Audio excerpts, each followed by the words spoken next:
realizing it. I'd come to believe that the story in the manuscript was coming true. The current of its narrative had taken me deeper and deeper into dark waters. Alice had been taken from me. Barry was probably in jail. I was a fugitive from the FBI. The whole world taken over by the Dark Presence was trying to destroy me. It all felt real, but it matched a textbook case of insanity.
This is Pat Maine, and you're listening to KBF-FM. Folks, I want to apologize for kind of abandoning you to that looping music track last night, but I was detained.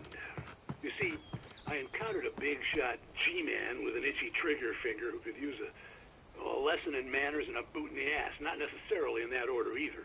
Now, folks, I know I'm not being very informative here, and I apologize for that. I really should just keep quiet, but I'm just so peeved right now, because some people just shouldn't be carrying badges. And I'm just glad that our Sheriff Breaker was there to straighten things out. And if someone I met last night is listening, let me just say, I'm sorry if my mouth got you in trouble. I'm pretty sure you're not the bad guy here. Godspeed, son. I hope you know what you're doing. Now, on a lighter note, I'll be talking to Dr. Nelson all morning. But first, a little music.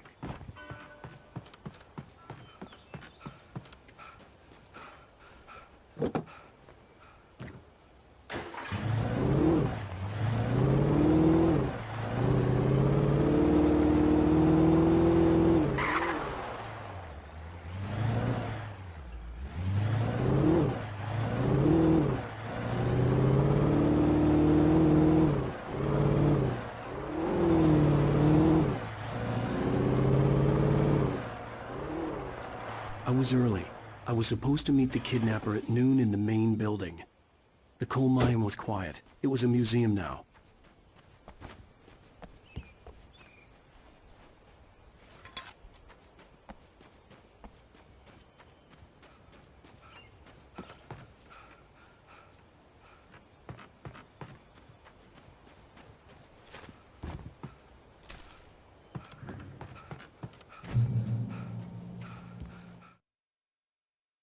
With Nightingale gone and the night wind blowing in through the broken studio window, Maine stared at Sarah.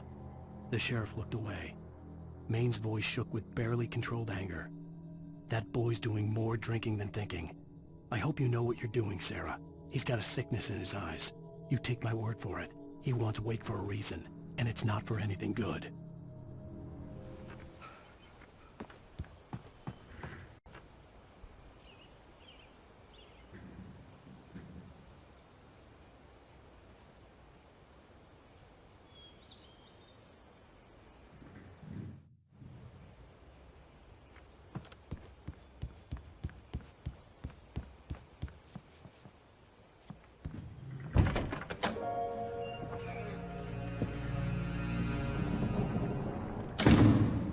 I didn't want to go outside.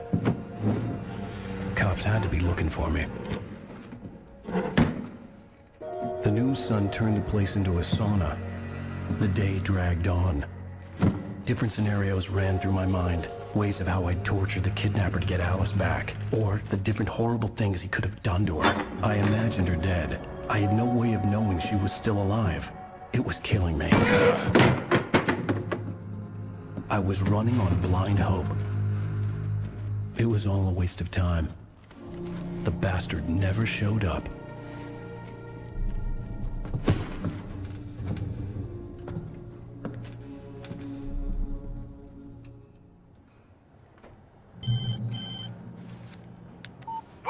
Where the hell are you? Change of plans.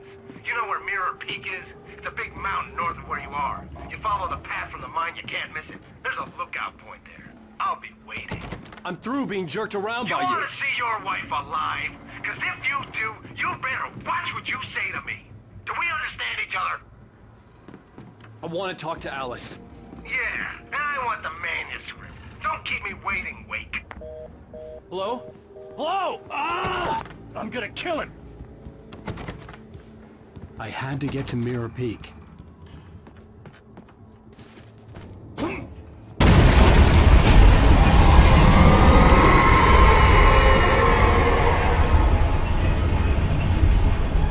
It was close. Maybe closer than ever before.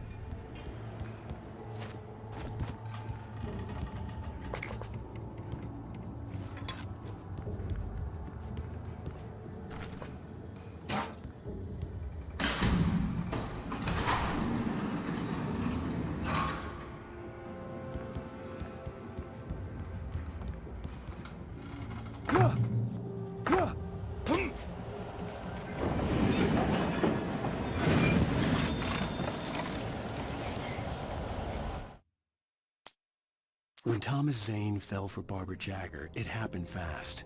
She was young, vibrant, and beautiful, full of life. He had never been a very happy man, and without any seeming effort, she had changed all that. Zane felt good for the first time in his life. Everything she did was another piece of a jigsawed puzzle he hadn't even known he'd been missing. And best of all, she made the words flow, strong and sharp. She was his muse.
The only way to reach the hillside ahead was to go through the building. I had to find a way to avoid electrocution.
Some of the taken retained echoes of their former selves, but these were just the nerve twitches of a dead thing.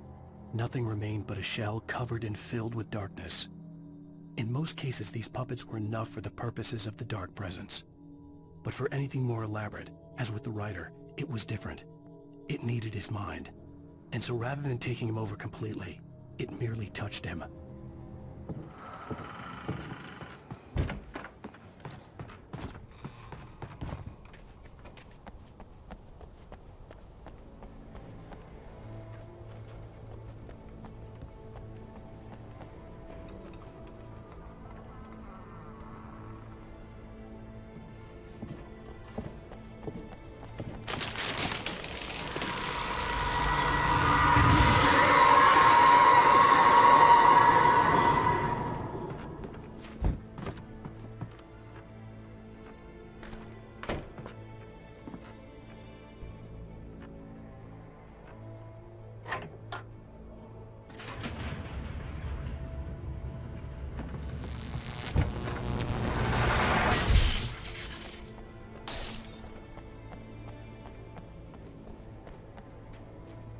There was no way the flashbang grenades were standard power company equipment.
I stared through the bars of the jail cell. Barry stood behind me, swaying on his feet, looking as ill as I felt. Agent Nightingale stood on the other side of the bars with Sheriff Breaker. Nightingale had a stack of manuscript pages in his hand. He seemed unhinged as he gloated. "Well, I've got you now, Raymond Chandler. It's all here. All the evidence, including conspiracy to murder a federal agent."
I had no real plan. I was going to give the kidnapper all the manuscript pages I had for Alice. If that wasn't enough, I'd hold him at gunpoint and make him talk.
The dark presence was moving ahead of me in the same direction I was going. A cold feeling settled itself in the pit of my stomach. Was it going for Alice? The graveyard shift may cause cancer.